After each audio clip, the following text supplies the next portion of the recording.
Bom dia a todos. Vamos abrir nossas Bíblias em Salmo, capítulo de número 92. Vimos que o Salmo 91 é um salmo régio e messiânico. O Salmo 92 é um salmo régio. É o salmo de um rei. Vamos ler o que a Sagrada Escritura nos diz, do versículo 1 ao versículo de número 15. Bom é render graças ao Senhor e cantar louvores ao teu nome, ó Altíssimo. Anunciar de manhã a tua misericórdia e durante as noites a tua fidelidade. Com instrumentos de 10 cordas, ao som da lira e com a solenidade da harpa. Pois me alegraste, Senhor, com os teus feitos. Exultarei nas obras das tuas mãos. Como são grandes, Senhor, as tuas obras. Os teus pensamentos que profundos. O tolo não compreende, o insensato não percebe isto. Ainda que os ímpios brotem como a erva e floresçam todos os que praticam a iniquidade, serão destruídos sempre, para sempre. Mas tu, Senhor, és o Altíssimo eternamente. Eis que os teus inimigos, Senhor, eis que os teus inimigos perecerão, serão dispersos todos os que praticam a iniquidade. Porém tu exaltas o meu poder como o do boi selvagem. Derramas sobre mim o óleo fresco. Os meus olhos veem a derrota dos inimigos que me espreitam, e os meus ouvidos escutam os gritos dos malfeitores que contra mim se levantam. O justo florescerá como a palmeira, crescerá como o cedro no Líbano, plantados na casa do Senhor, florescerão nos átrios do Senhor, do nosso Deus. Na velhice ainda darão frutos, serão cheios de seiva e de verdor, para anunciar que o Senhor é reto, Ele é a minha rocha e nele não há injustiça. Oremos. Senhor Deus, fale conosco através de Tua palavra uma vez mais e que possamos ser trabalhados por ela, conformando a nossa vontade à Tua vontade, para que a gente possa Te obedecer por amor, para que a gente possa Te obedecer. Que a Tua palavra possa gerar em nosso coração o desejo de não mais realizar os nossos planos, mas a alegria de realizar Teus planos. Que possamos viver debaixo da Tua palavra, na luz do Teu Espírito, no poder do Teu Espírito, em nome de Jesus. Amém. Nós vamos falar hoje sobre o descanso do rei. Esse salmo é um salmo curioso. É um salmo que foi realizado para ser celebrado, cantado, entoado no Shabat, no dia do Senhor, no dia do descanso, num dia de culto, num dia que a gente para tudo o que a gente está fazendo para observar, contemplar as obras do Senhor. Tanto é assim que muitas de nossas Bíblias vêm exatamente com a marcação embaixo do título, descrevendo este salmo como um cântico para o dia de sábado, um cântico para ser entoado naquele tempo onde paramos tudo para descansarmos. Por isso que o tema hoje é o descanso do rei. Este rei que no Salmo 91 é um rei aflito, um rei em apuros, um rei que está habitando no esconderijo do Altíssimo, um rei que está sob todos os lados afligido, mas protegido pelo Senhor. Agora no Salmo 92 ele descansa, a batalha foi vencida, a batalha foi, portanto, concluída, e ele tem agora nas suas mãos toda a possibilidade de desfrutar daquilo que Deus lhe deu. Agostinho pregou muitas vezes este sermão. Um dos registros do sermão de Agostinho, deste mesmo sermão, num sermão de domingo, Agostinho dizia que este salmo era o salmo que deveria despertar os homens, sobretudo aqueles que foram agraciados pela renovação de suas vidas pelo poder do Evangelho, a lembrarem que o Shabat não é só o Shabat do tempo, é o Shabat da eternidade em nosso coração. É preciso fazer o coração descansar. É sobre isso que a gente vai falar hoje. Como botar nosso coração para dormir. Como fazer nosso coração deleitar-se. Como fazer com que o nosso coração tenha aquela experiência de gozo, de alegria, de deleite no Senhor. Tudo isso tem a ver com aquilo que a gente vai trabalhar hoje. Eu queria, antes de trabalhar cada um dos temas, mostrar para vocês a estrutura deste salmo. Primeira coisa que é interessante, do ponto de vista estético, o quanto este salmo ele está preocupado com esse dia do Senhor, com esse Shabat, com esse 7º dia do descanso, está exatamente na sua divisão que a gente inclusive respeita nos versículos. Se você contar aí os versículos que você acabou de ler, você vai descobrir que são 15, certo? 15 versículos. O meio do salmo é o versículo 8, que diz: mas tu, Senhor, és o Altíssimo eternamente. Ele fica entre duas grandes sequências de 7 versículos, cada um deles refletindo esse elogio, essa exaltação do tempo que se tem com Deus, de celebração, de regozijo pelas obras das suas mãos.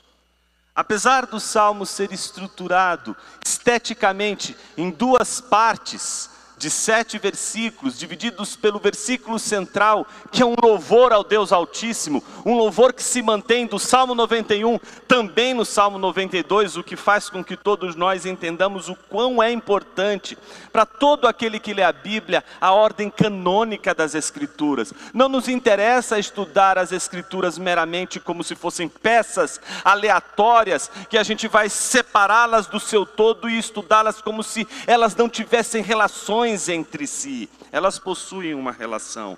Quem lê o Salmo 92 sem ter lido o Salmo 91 vai ter uma experiência muito diferente daquele que lê o Salmo 91 e na sequência lê o Salmo 92. Isso acontece também com o 93, mas o 93 é para amanhã. Se você correr os seus olhos agora no texto, você vai descobrir 4 partes integrantes dessas duplas apresentadas aí entre os primeiros versículos e os últimos versículos, os primeiros 7 e os últimos 7. O primeiro pelotão de versículos, do versículo 1 ao 4, é uma proclamação do rei para o Senhor Altíssimo. Ele vai proclamar algo a Deus, ele vai dizer algo ao Senhor Altíssimo. Isso ele faz dos versículos 1 ao 4. Dos versículos 5 a 9, o rei vai falar da tolice dos insensatos, vai descrever a tolice do insensato. Dos versículos 10 a 11, o rei novamente vai voltar ao discurso com Deus, e agora nesse discurso com Deus vai trabalhar a vitória do rei, a vitória alcançada diante da batalha enfrentada. E por fim, contrapondo a tolice dos insensatos, que está nos versículos 5 a 9, o salmista encerra com os versículos 12 a 15, contrastando a tolice dos insensatos com a proclamação dos justos.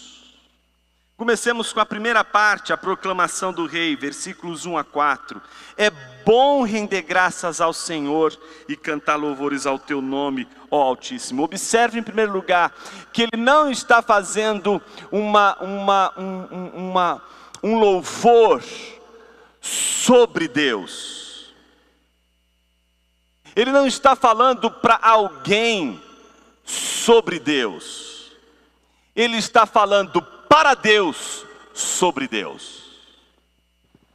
Ele está dizendo a Deus, e não a você, não a mim, o quão bom é render graças a Ele. Ele não está dizendo para você e não está tentando convencer você de que é bom você render graças a Deus.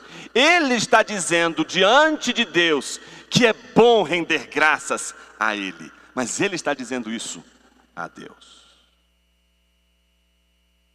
Não somente isso, é bom render graças ao Senhor, cantar louvores ao teu nome, mas é também bom anunciar de manhã a tua misericórdia e durante as noites a tua fidelidade com instrumentos de 10 cordas ao som da lira e com a solenidade da harpa. Pois, ele encerra dizendo, me alegraste. Veja, ele está dizendo que toda a razão de tudo isso que o leva a adorar e a cultuar e a celebrar graças ao Senhor, se deve ao fato de que este Senhor o alegrou com os feitos dele, de que a sua alegria está nos feitos do Senhor, está no que o Senhor fez, e o que o Senhor fez trouxe a ele a alegria, e por isso ele exulta nas obras das tuas mãos. Vamos trabalhar um pouquinho isso aqui. Primeira coisa importante, ele diz, é bom render graças ao Senhor. Uma pessoa desmemoriada, uma pessoa que não tem memória, uma pessoa que não tem lembranças, ela dificilmente poderá render graças ao Senhor. Sábado é um dia de recordar, ou o dia do Senhor, ou o Shabat, como estou me referindo aqui, é um dia de lembranças, é um dia de recordações. Deixa eu fazer uma pergunta para você. Como você conta as suas histórias? Já parou para imaginar que todos nós contamos histórias?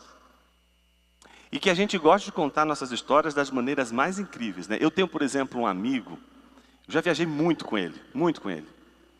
E acontece sempre coisas na viagem que são coisas engraçadas e tal, aquela coisa comum de viagem. Mas quando a gente volta da viagem, ele vai contar a história. É uma história tão mirabolante. É tão incrível a história. Eu estava lá, não aconteceu nada daquilo. Mas a história dele é melhor do que os fatos. Eu prefiro que ele conte a história. Eu sei que não aconteceu nada disso, mas a história é boa, conta. Eu não sei você, mas nessas horas, o como a gente conta uma história não revela tanto o fato, não revela tanto o que aconteceu, mas revela tanto sobre a gente. Revela sobre o que a gente gostaria de fato que tivesse acontecido naquele momento. Revela tanto sobre a nossa identidade, revela tanto sobre nós mesmos. É tão interessante como a Bíblia vai contando para a gente as histórias dos homens que andavam com Deus. Você já parou para imaginar como eles contavam as suas histórias? Eles não contavam as suas histórias de forma distanciada, ou não contavam as suas histórias dizendo assim, olha, é assim, assim, assim, são os fatos. Tá certo? Eu trouxe uma camisa para mostrar para o entrevistador de ontem, que foi muito deselegante, no final dizendo que não tem estrela. Tem estrela sim, eu tenho uma prova, tá ali, respeita a nossa história. Tá vendo aí? Olha só que coisa interessante. Respeita a nossa história. História é importante, gente. Você não pode chegar para uma pessoa, não é, que constrói a sua identidade, estou falando de você mesmo, viu? Tá aqui, eu vou te mostrar depois. Não mandei bordar aqui do lado, não. Quando a gente diz, respeita a nossa história, o que a gente está dizendo para ele é o seguinte: olha, isso aqui é a minha história, você não pode simplesmente desprezar a história do outro. Você despreza a história do outro, o outro fica arrasado. Como assim? É a minha história. Um pastor que não gosta de ouvir histórias, ele nunca vai conseguir pastorear bem a sua igreja. Ele não vai conhecer sua ovelha se ele não for capaz de ouvir a sua história, se ele não se interessa por sua história. O interesse pela nossa história. Você nunca parou para imaginar a coisa mais terrível do mundo, quando você está contando a sua história. Você está tão empolgado e de repente a pessoa, sabe aquele momento em que a pessoa, você perdeu a pessoa, a alma da pessoa já está em outro plano. E você está tentando contar a história para ver se aquela alma volta para o corpo. E ela não, ela está lá. Aí você fala: ei, fulano, presta atenção, estou contando a história. Tem que fazer isso para a pessoa se interessar. Que coisa terrível. Você está contando sua história. Você está falando de você. Aquilo é importante para você. Eu não preciso nem dizer o quanto. Aí eu vou falar para... As mulheres fecham os ouvidos por enquanto, só os homens aqui. Você não sabe o quanto é terrível, você sabe muito bem o que é, né? Ela está contando uma história, cara. Você é um desgraçado, você tem que ouvir direito essa história. Não importa se ela não é interessante para você, ela é interessante para ela. É a história dela. Ela vai contar o dia dela. Eu sei, você pode estar com a sua cabeça no mundo. Aquele momento, ela é tua ovelha. Escute. Tem que escutar. E escutar uma história não é simplesmente: eu quero saber os fatos. Eu quero os fatos. Aí chega lá o Brutamontes. Cadê os fatos? Os números. Quero ver os números. Não tem número agora. Agora não é. Você não é o fato em si que é importante. O que é importante agora é o que ela está dizendo. Como ela está dizendo. E o que tudo aquilo que para você pode não significar nada, porque pode ser apenas números, o que para ela aquilo significa.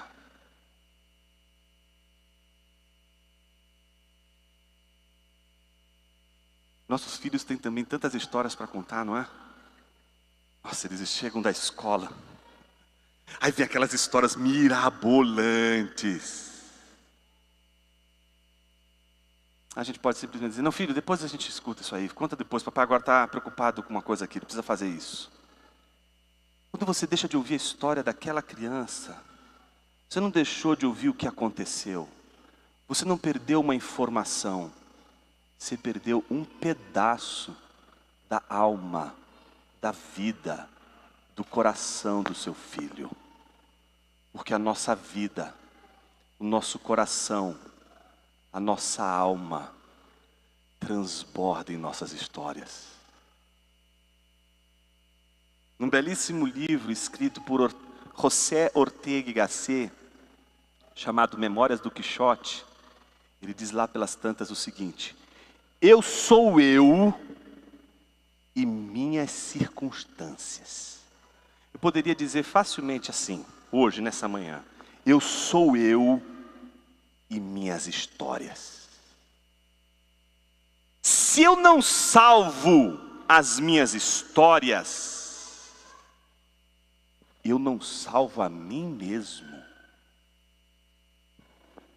É preciso deslindar o significado das minhas histórias. Você não é uma alma penada. Há muita sabedoria na união da alma com o corpo, porque é a união com a nossa história. Eu não quero e não posso conhecer sua alma. Eu não posso botar sua alma num laboratório para analisar você e saber quem é você. Uma pessoa vai te abrir da cabeça à planta dos pés. Tomara que não faça isso. E não vai encontrar em nenhum espaço da sua vida, do seu corpo, uma coisa chamada alma. Ninguém vai saber o cheiro da sua alma, a cor da sua alma, quanto pesa a sua alma, a quantidade da sua alma. Ninguém vai conseguir conhecer sua alma, porque a alma não se conhece através de um telescópio, não se conhece através de um óculos, não se conhece através de nenhum equipamento. Não há um equipamento de longo alcance que seja capaz de fazer analisar a alma de alguém, conhecer a alma de alguém como você conhece uma célula. Nós conhecemos as almas sempre pelas histórias. Sempre pelas histórias. Alguns psicólogos vão dizer para você o seguinte: se você tiver algum problema na vida, alguma situação difícil na vida, ressignifica. Isso é uma linha que vai dizer para você: ressignifique. E o que é ressignificar? Imagine que as nossas histórias, elas não são histórias só de êxitos. Elas não são histórias apenas de sucesso. Elas também são histórias de reveses. Elas também são histórias trágicas. Elas também vêm acompanhadas de dramas, de tragédias. As histórias mais felizes e mais alegres a gente não quer ressignificar. A gente só quer ressignificar tragédias. Porque as tragédias, elas não são ressignificadas. Se a gente não conta essas histórias de uma outra maneira, é como se a gente não conseguisse a força que gostaríamos de conseguir para levantar e fazer alguma coisa. Isso explica por que pessoas, de repente, no meio de uma tragédia, que perderam algo profundo de sua própria identidade, se elas não encontram uma razão para aquilo ali, elas não conseguem viver. E aí você diz assim: mas Jonas, isso aí eu não preciso ir para ir muito longe para descobrir. Não, você não precisa nem ir muito longe, você precisa só ir para a Bíblia. Imagine a figura de Jó. Jó, ele está perseguindo o significado da sua história. Minha história não está dando certo. O que é isso que aconteceu? Não está fazendo sentido essa tragédia toda. Como assim no mesmo dia eu perco filhos, perco meus bens, minha saúde, perco minha família? Como assim? Isso não está fazendo sentido. Eu sou temente a Deus, eu sirvo a Deus, eu amo o Senhor, eu me apeguei a Ele em amor, eu sou íntegro, eu faço as coisas como elas têm que ser feitas, eu obedeço a Deus, eu estou servindo ao Senhor, eu estou cumprindo as leis de Deus, eu estou cumprindo os mandamentos do Senhor. Não, essa tragédia não faz sentido. Como eu vou contar a minha história? Não é como eu vou contar a minha história, como eu vou sustentar agora a minha identidade como alguém que ama o Senhor, sendo que este Senhor, que eu acreditava que iria tanto me proteger, não me protegeu. Caíram 10.000, caíram mais 1.000 e eu caí junto com eles. Como eu vou contar a minha história?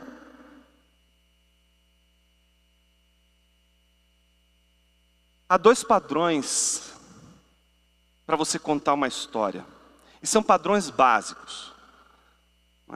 Quem gosta de escrever histórias, sabe que todo escritor vai trabalhar com esses 2 padrões, que é o padrão básico.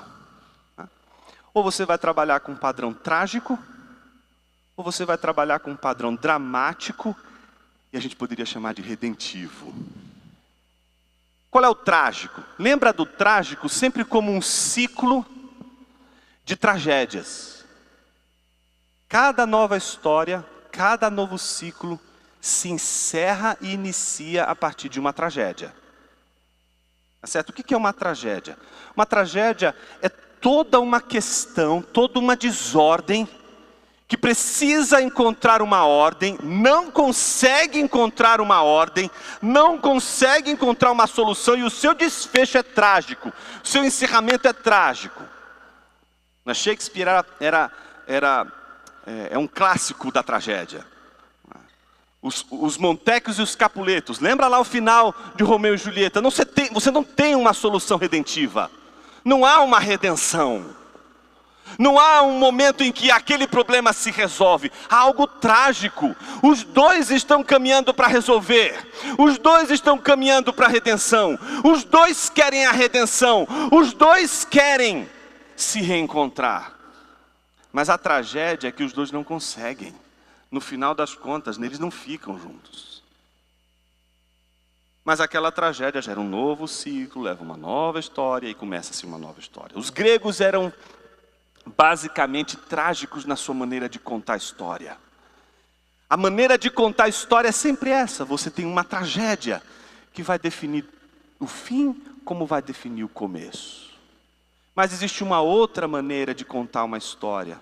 O Tolkien chamou essa maneira de contar a história de eucatástrofe, que é uma palavra que ele criou que se aproxima do euangelion, evangelho, a boa notícia, que ele chamou de eucatástrofe, a boa tragédia. Qual é a boa tragédia? Qual é a boa catástrofe? É aquela em que no ciclo de todo drama existe uma desordem. Essa desordem quebra tudo. É como se a gente não conseguisse encontrar uma solução. Mas no final o que acontece? Um final feliz. Por isso que o maior exemplo das eucatástrofes são os contos de fada. Todo conto de fada é um exemplo típico de uma narrativa redentiva. Não existe espaço para um final trágico. O espaço sempre traz em si no final a redenção da tragédia. Acontece uma tragédia, acontece algo dramático no meio de toda a história, algo que buscava-se tanto a solução e acreditava-se com todas as letras que aquela solução resolveria tudo. No fim das contas ela não resolveu. Se para aí é uma tragédia, mas o que faz de uma narrativa redentiva é que ela nunca para aí. Algo surpreendente acontece. E aquilo que tinha marcado o fim de um ciclo como uma tragédia, marca agora uma nova oportunidade, com um novo recomeço que ninguém espera, que simplesmente faz nascer algo novo, que simplesmente faz surgir algo novo que ninguém espera e que faz com que o final daquela história não seja um final trágico, mas seja um final feliz. Jonas, por que você está dizendo isso? Porque Deus não escreve tragédias.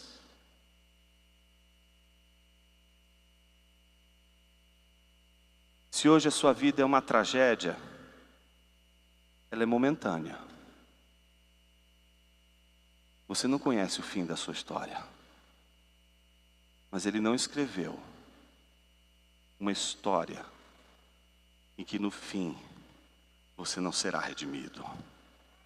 De que suas dores não encontrarão gozo. E os seus 6 dias de sofrimento, trabalho, não encontrarão um 7º dia de deleite, descanso e alegria. Meus irmãos, o domingo é o nosso Shabat. É o dia em que a gente lembra as nossas histórias. Mas não as histórias que a gente quer contar. Não as histórias que a gente inventa para de alguma forma continuar acreditando. Não, é no domingo que surge em nós aquele ciclo que se repete a cada semana, que nos faz lembrar a cada semana de que a nossa história é contada por um narrador que não faz tragédias. Qual é a grande boa notícia do Evangelho? De que as histórias de Deus serão sempre como o conto de fada. Terão sempre um final feliz. Observe que ele diz: bom é render graças ao Senhor.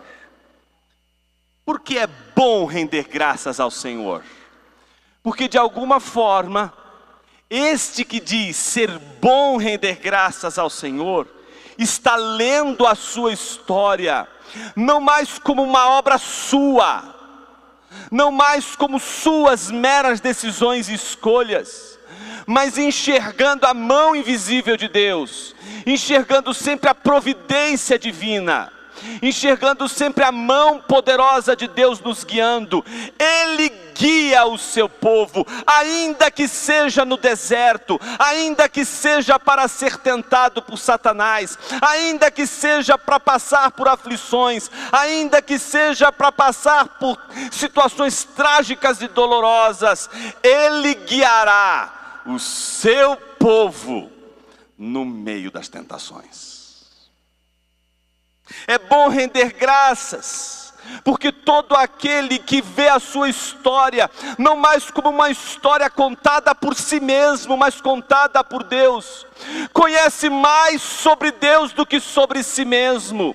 Todas as vezes que você conta a sua história, você percebe quanto você é, percebe o seu pessimismo, o seu ceticismo, a sua incapacidade de acreditar em como Deus pode fazer as coisas acontecerem de uma maneira extraordinária, que você não esperava, são surpreendentes. Não é? Deus é expert em plot twist. Você está ali no meio daquela coisa, aquele marasmo, de repente uma virada que você não espera, e que de repente transforma toda a história. Meu Deus, isso aqui é outra coisa, eu não esperava isso. É isso que Deus faz o tempo todo, mas a gente perde isso de vista o tempo todo, porque a gente não quer ler as histórias de Deus. A gente não consegue, mal consegue ouvir a história de um filho, de uma esposa, de um esposo, de um amigo. Todas as vezes que a gente escuta as histórias de Deus, a gente conhece sobre Deus, a gente sabe sobre Ele, a gente conhece Ele. E conhecendo Deus, a gente vai sabendo como Deus age, vai percebendo como Deus atua. E quanto mais a gente vai conhecendo a Deus, mais, meus irmãos, a vida é cheia de fortes emoções. Bom é render graças a Deus. A pergunta que eu lhe faço nessa manhã: é bom? Tem sido bom para você render graças ao Senhor? Ou será que a sua história com Deus, ela só é uma história do dia da sua conversão até hoje? É sério mesmo? É sério que nada antes da sua conversão aconteceu? É sério? Você acha mesmo que Deus não estava trabalhando com você muito antes da sua conversão? É sério? É sério que você acha que você está aí solto no mundo e de repente Deus te laça? E aí agora a sua história começa? Sua história começa muito antes. Sua história com Deus não começa quando você enxerga Deus. Quando você diz: uau, existe um Criador, existe um Senhor. Ah, então agora o mundo existe. Não, criatura, o mundo já existia. A vida é um bonde andando. Quando você se dá conta, você se percebe dentro de uma história. Você está dentro de uma história. Faça esse exercício comigo agora. Você tem a sua história pessoal, mas a sua história pessoal está dentro de uma história maior. Você não nasceu, exceto, não, pode ser que tenha alguém aqui, mas talvez alguém aqui não tenha nascido na Indonésia. A sua história não se confunde com a história de alguém que nasceu na Indonésia no mesmo ano que você nasceu em um outro contexto. Isso faz com que a sua história esteja dentro das histórias muito particulares de muitos dos que estão aqui. É óbvio que, por exemplo, quando a gente fala de algumas questões que são históricas, muitos aqui vão lembrar, outros aqui nem vão se dar conta. Quantos aqui não vão lembrar, por exemplo, da mocidade? Fala a palavra mocidade. Olha para aí, tem um monte de gente rindo. Tudo velho aí, ó. Velho de igreja. E isso aqui já dispara um gatilho. O gatilho da memória. Aí você já começa a lembrar. Puxa, aquele tempo que a gente ficava nas praças tocando, né? Ouvindo a música dos vencedores, no Logos. Aí todo mundo acha que, né? Não, cara, o tempo passa. Mas muita gente, a gente vai falar isso, vai cantar o que a gente acabou de cantar agora há pouco. Nossa, que hino lindo. É novo esse hino? foi quando assim? Não, cara, do 7º século, foi um cara que escreveu lá atrás. A gente acha que as coisas estão acontecendo agora, diante da gente, como se elas não tivessem uma origem. Sua história com Deus não começou quando você nasceu. Sua história com Deus começou desde o Éden, de onde você veio. Sua história tem ligações cósmicas. Sua história tem entrelaçamentos com o que Deus está fazendo no cosmo. Você não é uma história isolada, uma história à parte. Por exemplo, você é povo de Deus, você está peregrinando para um lugar que Deus te deu. A palavra é bom render graças a Deus, mas a pergunta é, de quê? Do quê? Se não temos memória, se não lembramos, se não conhecemos as histórias de Deus.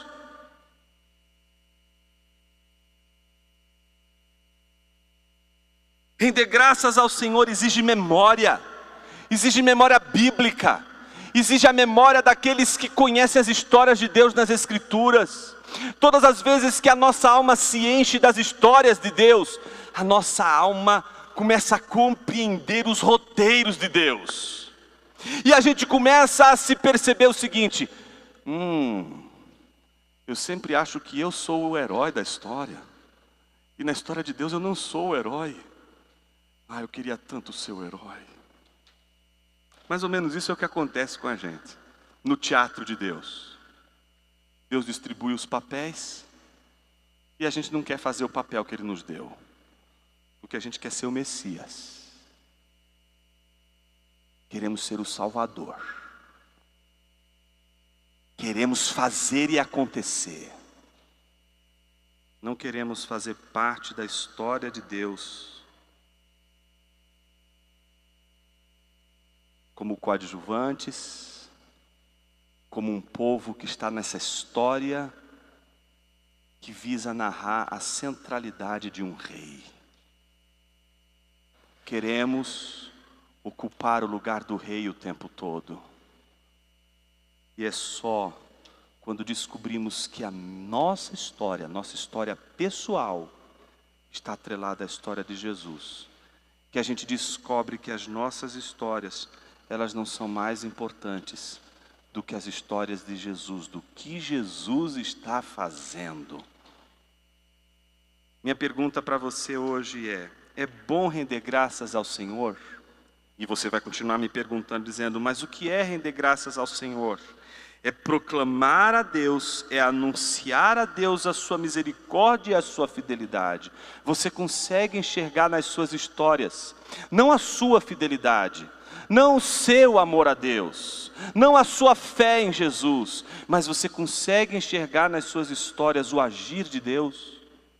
Seja na noite escura da sua alma, seja nos dias mais felizes. Você consegue não apenas ressignificar suas tragédias, mas as suas alegrias, dizendo, não, isso não foi eu que conquistei, isso foi o Senhor que me deu. Você consegue ressignificar os momentos mais felizes, entendendo que esses momentos mais felizes não foi obra de suas mãos, mas obra dele. Você consegue ressignificar não só as tragédias, quando você diz, Deus fez isso, mas ao mesmo tempo dizer, Deus também me deu isto. É preciso ler as nossas histórias novamente. E ler as nossas histórias, observando quem é a personagem principal. Contar a sua história, não como aquele que é o centro da história, mas contar a sua história dentro do centro da história, que é Jesus. O que seria contar a sua história? Sempre pensando você, nunca como o papel principal. Difícil, não é? Porque isso precisaria de você a memória do que Jesus fez. Só consegue dar graças aquele que fecha os olhos e lembra de onde Jesus o tirou. Você sabe de onde Jesus te tirou? O rei do Salmo 92 sabe. Ele sabe de onde Deus o tirou. Ele sabe dos livramentos que Deus lhe deu. E por isso ele tem motivos para glorificar e render graças ao Senhor e dizer: como é bom render graças ao Senhor. A pergunta é: por que e por qual razão? Porque os feitos do Senhor, é o que o Senhor fez que me trouxe alegria. É o que o Senhor realizou que me trouxe alegria.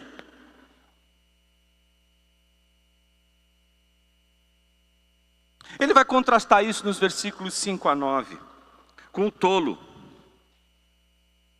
E o tolo aqui não é o ímpio, tá? Vamos pensar aqui, tolo de um lado, ímpio do outro. O tolo está na classe daqueles que são povo de Deus, tá? Não está na classe dos iníquos. Os ímpios, por natureza, são tolos. Mas o povo de Deus também pode praticar tolice. Ou seja, você pode ser um estúpido, não tem problema com isso. Aliás, Deus nunca disse que você seria salvo porque você se tornaria uma pessoa intelectual. Isso é o gnosticismo que ensina. Nossas igrejas estão ficando cada vez mais gnósticas porque elas estão ensinando que as pessoas são salvas porque elas são inteligentes. Não, pessoas inteligentes podem ser estúpidas e ao mesmo tempo estupidez não significa que você seja, por exemplo, barrado dos céus. Você pode ser estúpido e mesmo assim ir para o céu. Graças a Deus, né, meus irmãos? Eu estou até aliviado.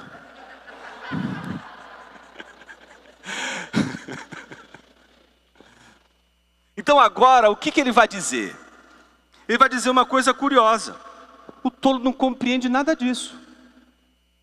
Então eu já estou dizendo logo isso porque alguns podem não ter entendido nada do que eu falei até agora. Fique tranquilo, irmão, comigo você vai para o céu também. Tolos vão para o céu. Mas o que ele está dizendo? Que o tolo não entende nada disso.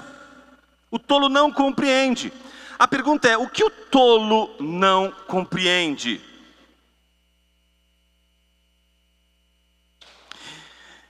Não é que as obras de Deus são grandes, não é que os pensamentos de Deus são profundos. Não, ele não compreende o que vem a seguir. Os pensamentos de Deus, as obras de Deus vão continuar sendo de Deus, mesmo que o tolo diga que não é de Deus. Certo? Você pode dizer 30 mil vezes: eu sou uma jaca. Isso não vai fazer de você uma jaca. É isso que o pessoal do Meu Corpo, Minhas Regras não entendeu ainda. Você pode dizer 30 mil vezes: eu sou um jacaré. Você pode dizer 30 mil vezes que você é um jacaré. Você não vai ser um jacaré porque você disse que você 30 mil vezes é um jacaré. As pessoas, elas estão transformando o mundo pela linguagem. Ninguém transforma o mundo pela linguagem não, meus irmãos. Isso é um atributo divino. Deus é que cria o mundo falando. A ideologia de gênero é uma ideologia que trabalha com essas categorias, com categorias que pertencem única e exclusivamente ao poderio de Deus. Deus cria as coisas falando. Ele diz: transforme essa pedra em pão, e ela transforma. Transforma essa água em vinho, e ela se transforma. Faz surgir o mundo, e ele surge falando. Deus não cria o mundo manipulando. Ele não é um cientista que vai misturando quimicamente as coisas e pumba, agora está aí o mundo. Não, ele fala e o mundo vem à tona. Aí chega hoje os tolos dizendo para a gente que é só falar. Não, não é só falar. Deus vai permanecer sendo grande, e Deus vai permanecer sendo o autor da sua história, mesmo você não reconhecendo isso. Mesmo você dizendo: foi eu que fiz, foi eu que realizei, foi eu que trabalhei, foi eu que estava ali presente. Olha, ainda bem que eu estava ali naquela hora. Ainda bem que eu consegui ver esse detalhe antes. Ainda bem que eu fiz as minhas reservas. Veio a pandemia e olha, foi fácil não, mas ainda bem que eu sou bem regradinho. Fiz tudo direitinho. Ainda que você diga que você fez tudo, ainda que você diga que tudo é feito por você, vai continuar sendo obra de Deus. Você só é um tolo, porque não consegue enxergar que tudo que você faz, tudo que você tem, tudo que você é, tudo que você cria, é fruto das mãos de Deus, de um Deus todo-poderoso.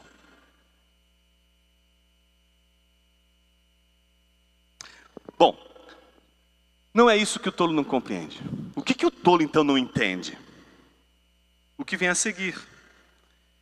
Que os ímpios brotem como a erva e floresçam todos os que praticam iniquidade e serão destruídos para sempre.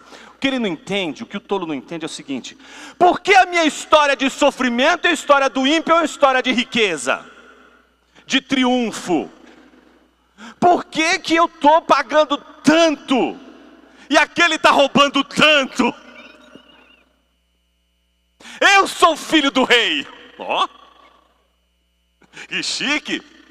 Eu sou filho do rei, eu mereço. Ele não. Por que que ele prospera? Por que que ele avança? Por que que ele tem tudo? Por que que eu não tenho nada? Então a gente começa a fazer as comparações, e nessa hora a grama do vizinho sempre é mais verde. O tolo, ele não consegue perceber que todas as riquezas deste mundo são como ele, passageiras. De que tudo aquilo que a gente constrói com as nossas mãos, tudo aquilo que a gente faz para garantir controle, o controle da situação, eu não posso ser pego de surpresa. A gente trabalha todos os dias para fechar todas as brechas possíveis, para que a gente não seja pego de surpresa, para que a gente seja previdente o tempo todo. E a gente faz de tudo, e dá coach para isso. Olha, eu fiz isso dá certo. Faça isso que vai dar tudo certo. Vivemos um mundo matematicamente nessa história que contam pra gente, onde não há espaço para nada dar errado. Meus irmãos, você é uma coisa para dar errado o tempo todo, mas você dá certo. Como explicar que você dá certo? Olha para o espelho e diz: como é que eu dei certo? Não foi você, criatura. Você tem tudo para dar errado. Seria tão maravilhoso se todos os casamentos fossem celebrados com uma mensagem que começasse assim para os casamentos, né? Isso aqui tem tudo para dar errado. São duas famílias, duas línguas, dois povos, duas cabeças. Há um abismo entre vocês dois. Isso aqui tem tudo para dar errado. Faça os cálculos. É melhor você ficar solteiro. Você fala: não faz isso, tem tudo para dar errado. Mas é Deus que faz isso dar certo, porque o casamento não é obra de homens, é uma obra de Deus. É algo tão precioso que Deus nos dá. É maravilhoso, é um milagre, meus irmãos. É uma bênção de Deus. Tem tudo para dar errado, mas dá certo. Mas dá certo. O tolo não entende isso. Ele não entende que ele é passageiro.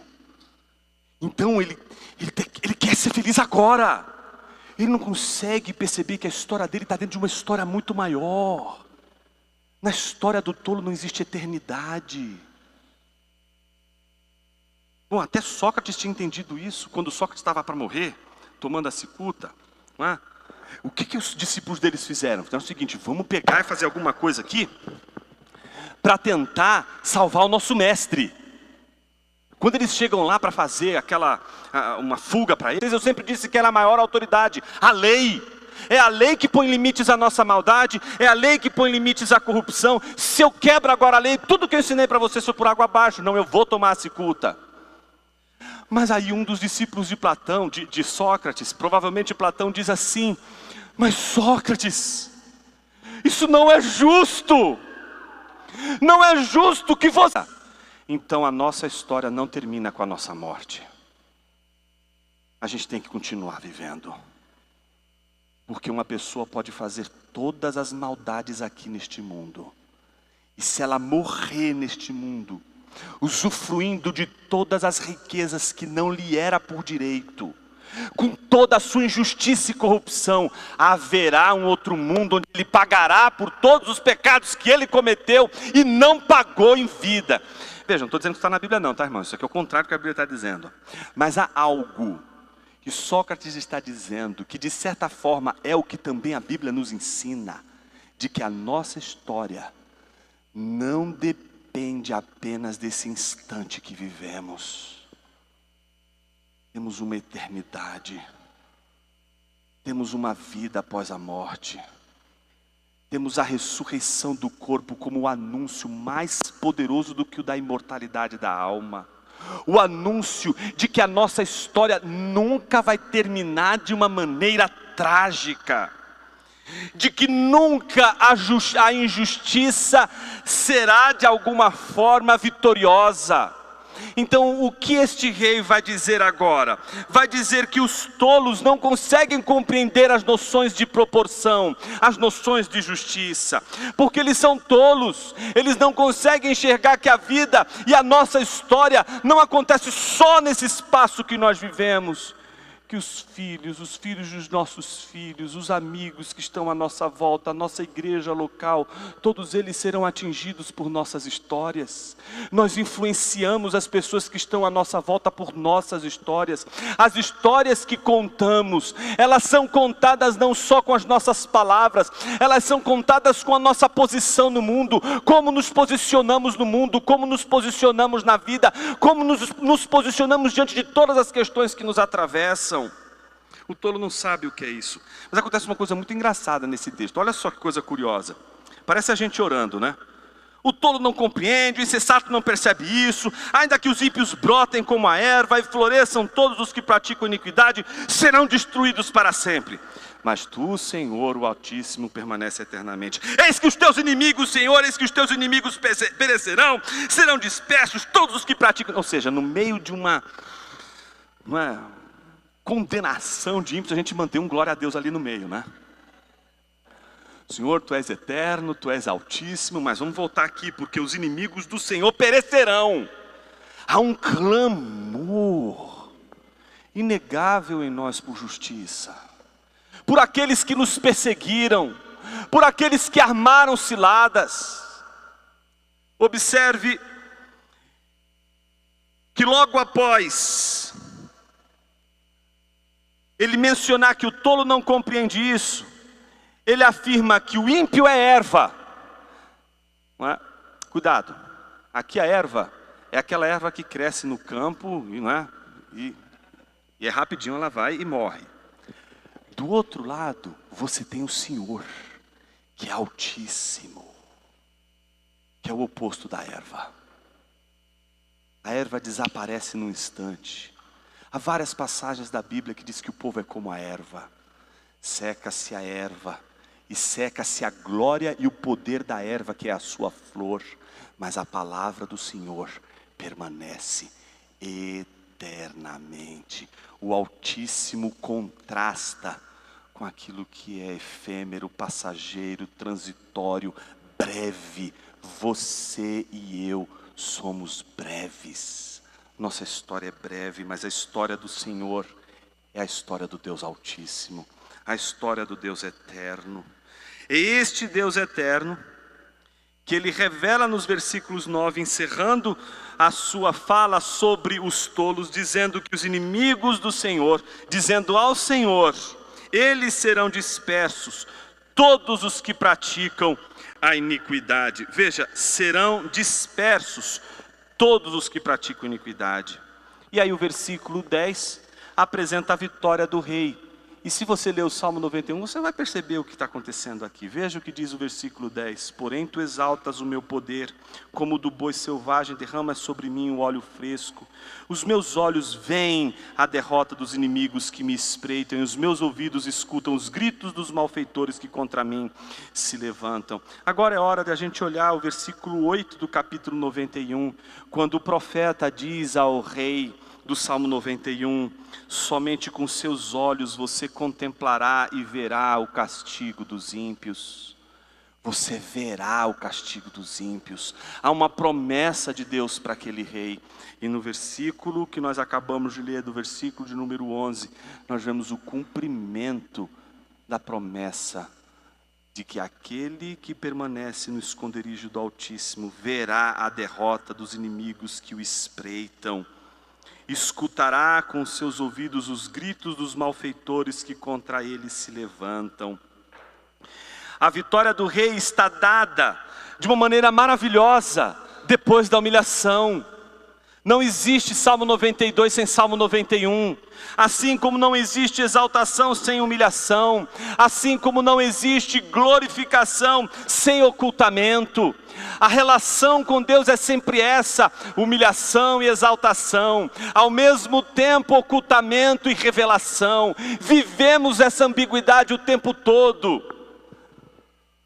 Quando a gente está na evidência, Deus está lhe dizendo: está na hora de você vir para o ocultamento, está na hora de você vir para o deserto. Quando você está no deserto sozinho, Deus está lhe dizendo: está na hora de você ir para o cume do monte, onde o monte inteiro fumega. Está na hora de você agora voltar novamente para o esconderijo. Agora está na hora de você aparecer. Ele sempre vai chamar você. E você só pode fazer uma coisa: segui-lo. Porque a única coisa que se espera do rei é que ele ouça a voz do Senhor e obedeça. Quem há entre vós que escuta a voz dos seus servos, senão aquele que escutou a voz do Senhor nas trevas, sem luz nenhuma? Ei, a todos vós que acendem vossas lamparinas, em vossas tormentas jazereis. Isaías capítulo 50, versículos 10 e 11, dizem exatamente que bem-aventurado, feliz é aquele que ouve a voz do Senhor nas trevas. Quem está ouvindo a voz do Senhor nas trevas não precisa de olhos, porque a voz do Senhor são os nossos olhos. A palavra do Senhor é aquilo que a gente precisa. A gente não precisa saber o caminho, a gente só precisa ouvir a sua voz e seguir.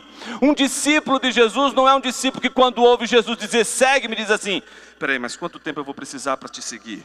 Quantos dias eu vou precisar andar? Ele não vai fazer cálculos, ele vai levantar e seguir. Porque a única coisa que existe entre o chamado de Deus e o povo de Deus não é o discurso, não é a palavra, é o ato. Seguir a Jesus não é explicar o que é seguir a Jesus. Seguir a Jesus é obedecer, ouvir sua voz. E todo aquele que obedece ao Senhor vai passar por momentos tristes, vai passar por momentos trágicos, mas ao mesmo tempo vai ver que a justiça do Senhor não falha. Por fim, o quarto e último, a proclamação dos justos, acontece dos versículos 12 a 15. O justo florescerá como a palmeira. Eu prometo que eu vou me conter diante da tentação. Crescerá como o cedro no Líbano, plantados na casa do Senhor, florescerão nos átrios do nosso Deus. Na velhice ainda darão frutos, serão cheios de seiva e de verdor, para anunciar que o Senhor é reto, Ele é a minha rocha e nele não há injustiça. Esse trecho que nós acabamos de ler pode ser entendido em duas partes. A primeira parte, ele falando do justo. E aqui ele encerra o salmo, o rei falando para Deus, contrastando o justo com o tolo. Tá certo? Tanto tolos e justos vão para o céu. Mas qual é a diferença entre o tolo e o justo? O tolo é como uma erva. Ela não sobrevive em terras desérticas. Já a palmeira, ela é diferente. Ela está acostumada a passar por momentos trágicos. A palmeira, ela cresce em lugares improváveis. E ela era a planta escolhida para ornamentar não só palácios, mas o templo de Deus. Ela simboliza aquela árvore que nem o deserto pode fazê-la deixar de ser verde. Ela vai permanecer sendo verde, porque ela consegue aprofundar tanto, a ponto de conseguir encontrar a água que ela precisa para poder manifestar não só os seus frutos por um longo período, porque diferente da erva, a erva vive pouco tempo, mas uma palmeira pode ver um rei morrer, pode ver reis morrerem, e ela vai permanecer ali, naquele mesmo lugar. O justo Diferente de uma erva, ele sabe que ele é plantado nas circunstâncias mais adversas, nas circunstâncias mais difíceis. Portanto, o justo é aquele que conhece a história de Deus e sabe que na história de Deus sempre há um drama. E não é isso que a gente faz todos os domingos? Não dramatizamos a obra de Jesus? O que é a ceia, senão aquele momento em que dramatizamos a morte de Jesus, o sacrifício de Jesus, a tragédia mais bendita da face da terra. Somos o povo que celebra a redenção numa tragédia, porque aquela tragédia não foi um fim, aquela tragédia foi a grande virada de Deus, foi o momento mais inesperado, ninguém esperava, nem mesmo os discípulos. A gente queria às vezes ser algum discípulo de Jesus, né? Eu acho que alguns têm isso em mente. Eu tenho vontade de ser um discípulo de Jesus, de ter andado com Ele. Não tem vantagem nenhuma, irmão. Não tem vantagem nenhuma em você ter andado com Jesus. Aliás, você tem mais vantagem do que quem andou com Jesus. Como assim, Jonas? Os caras estão andando com Jesus há tanto tempo. Já não eram para ter feito uma igreja para Ele? Fizeram para Maradona, não fariam para Jesus? Monta logo. Estamos diante de Deus. Onde é que você vai encontrar um texto? Me acha um texto aí na Bíblia em que aqueles discípulos, quando ouviram Jesus, segue-me, oh, tu és o meu Senhor, e começaram a adorar Jesus e a cantar hinos para Jesus. Os discípulos começam a seguir Jesus, cheio de dúvidas. Às vezes acham que ele é profeta, às vezes acham que ele é mesmo o Messias, mas é um Messias meio estranho, é um rei meio estranho, porque na cabeça deles, o rei, o Messias, não pode sofrer. Messias não pode passar por vergonha. Messias não pode ser humilhado. Jesus, meus irmãos, é um rei inadequado para um povo, uma multidão de pessoas inadequadas. Nenhum de nós é adequado para seguir a Jesus. Nenhum de nós pode dizer assim, olha, eu estou pronto, Senhor. Mais do que todos aqueles discípulos, eu estou pronto. Um deles vai descobrir isso no finalzinho, sabe? Naqueles últimos minutos da partida. Quando você nem menos espera, aparece lá um e diz assim, olha, eu só vou acreditar se eu colocar o dedo. Não é? Aí quando Jesus aparece, vai diante do sujeito, o sujeito já dobra o joelho e ali pela primeira vez na Bíblia, pela primeira vez, um discípulo cultua Jesus, chama ele de Deus e o adora. Sabe quando surgiu o culto? No meio dos discípulos? No meio de uma dúvida.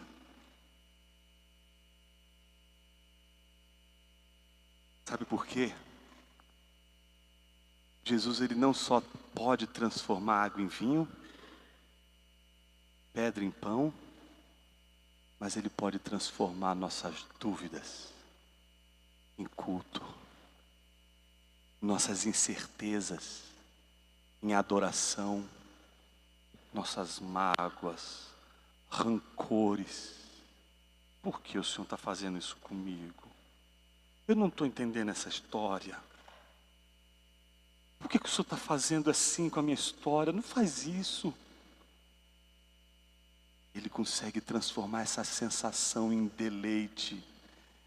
De uma hora para outra você está dizendo, obrigado, Senhor. Ninguém está entendendo. Você está passando a maior dificuldade da sua vida. Mas um deleite no seu coração te toma que você não consegue explicar. Uma segurança que você não tem de onde explicar, te toma de uma tal maneira que você consegue dizer, Deus me deu. Deus me tomou, louvado seja o nome do Senhor. Só pessoas que entendem que Deus é o Deus da história, e que confiam que na história de Deus não há espaços para uma tragédia, de que não há espaço para injustiça, de que você que hoje se sente injustiçado por Deus e não faz essas orações públicas, porque elas são orações sujas. Orações sujas são orações impublicáveis. São aquelas orações que você tem vergonha de fazer, porque se você fizer, o irmão do lado vai achar que você, não é você é tolo, vai achar que você é o próprio demônio. Mas essas orações, elas são mais verdadeiras do que aquelas que você tem feito, para que os homens escutem a sua oração, para que as pessoas te vejam como uma pessoa grata, para que as pessoas te vejam como alguém que cultua o Senhor. Não são essas as orações que nós estamos falando nessa manhã.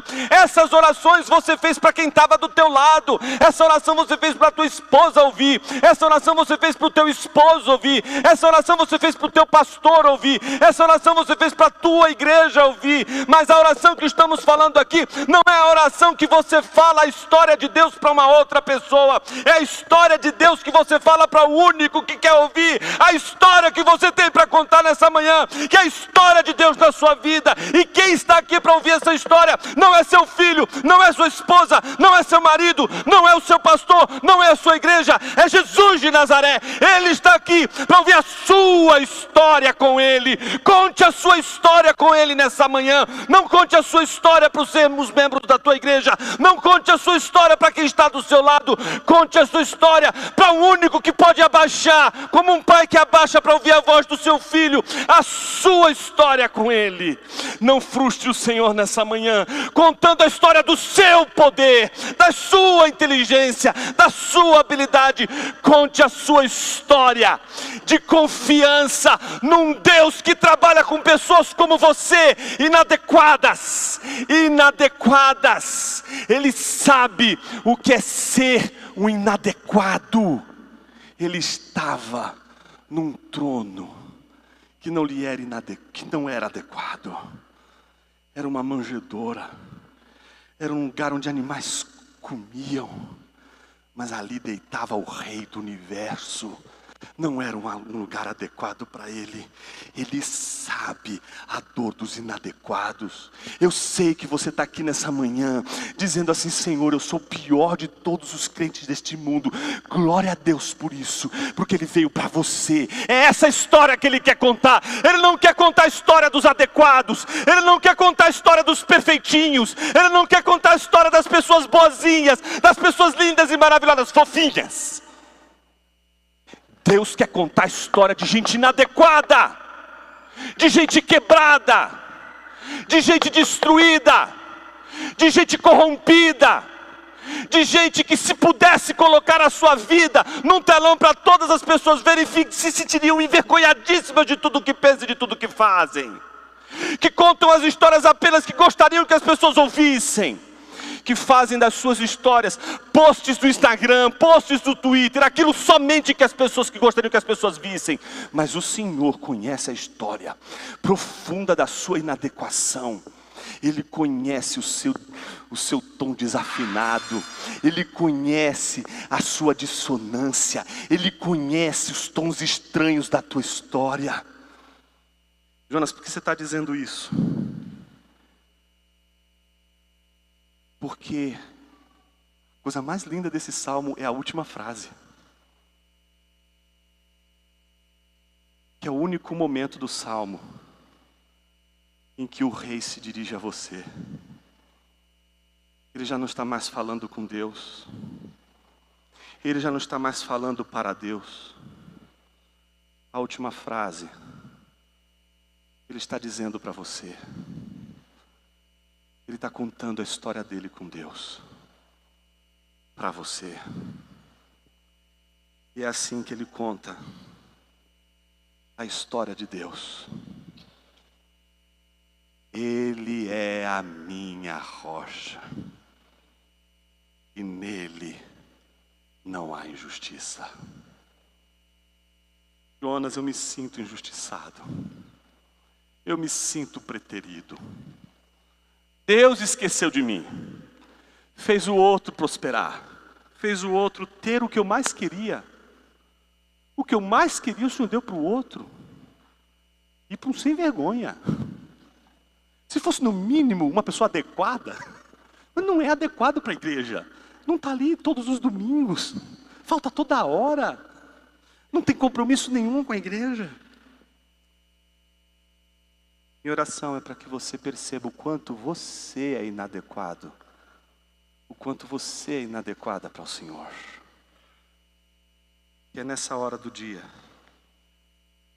você diz assim: Senhor, eu sou inadequado. É nessa hora que Deus diz: agora sim, você foi feito para o céu. Desse jeitinho que você ficou adequado ao céu e completamente inadequado ao inferno. Os inadequados são aqueles que Deus recebe, porque foram primeiro alcançados pela graça do Senhor. E a primeira graça que alguém alcança nessa vida não é o poder, mas são os olhos, a capacidade de ver o que Deus está fazendo. Jonas, eu estou tão cego, eu não consigo ver o que Deus está fazendo. Eu só vejo tragédia, dor, sofrimento. Talvez você ainda não conheça as histórias do Senhor. E eu vou te dar uma dica. Quer saber como Ele constrói histórias?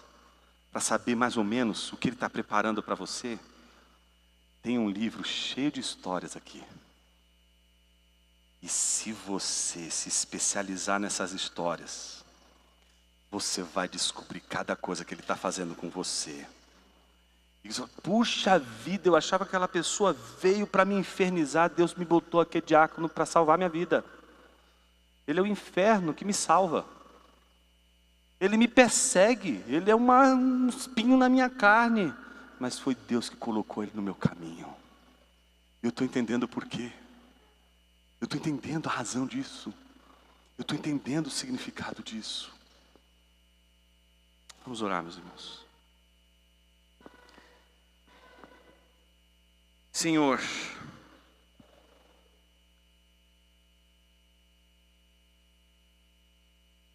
escuta a história que a gente tem para contar para o Senhor nessa manhã. Nesse silêncio que faremos, cada irmão, cada irmã aqui presente tem a oportunidade de contar a história, não para o irmão que está do lado, para a irmã que está do lado, mas para o Senhor.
Ó Senhor, como é bom render graças a Ti. Saber que a nossa história não é sobre nós, mas é sobre o Senhor. É sobre o que o Senhor tem feito. Obrigado por Tua palavra, que ela nos ensina que só descansa aquele que tem histórias para contar daquilo que o Senhor fez. das obras das tuas mãos, do que o Senhor realizou. Ensina-nos, Senhor, a cantarmos as histórias do que o Senhor fez, do que o Senhor realizou e do que o Senhor ainda há de fazer e de realizar. E que se hoje aqui um irmão, uma irmã se percebeu inadequado, inadequada diante do Senhor, louvamos porque há salvação em nosso meio. Porque nós só levantamos as mãos para dizermos socorre-nos, quando nós achamos o céu tão inadequado para a gente. E é aí que a gente descobre, é quando o céu se parece tão inadequado que ele se torna exatamente adequado para a gente. O inferno nunca será adequado para aqueles que se consideram inadequados para o céu. Porque é ali que nós podemos dobrar os joelhos e dizer: Senhor, será que o Senhor aceita um inadequado? E descobrimos que a tua história é a história do teu poder na vida de um monte de gente inadequada. O Senhor trabalha com pessoas pequenas o tempo todo. E nós somos essas pessoas pequenas. Às vezes a gente é justo, às vezes a gente é tolo, estúpido. E o Senhor está trabalhando, quebrantando, transformando. Obrigado, Senhor, porque a tua história é uma história que não está centrada em nós, mas não é uma história que nos exclui. Estamos na tua história, ainda que não sejamos o centro. Estamos na sua história. Estamos do ladinho do centro, do lado de onde a noiva deve sempre estar. Assim oramos em nome de Jesus. Amém.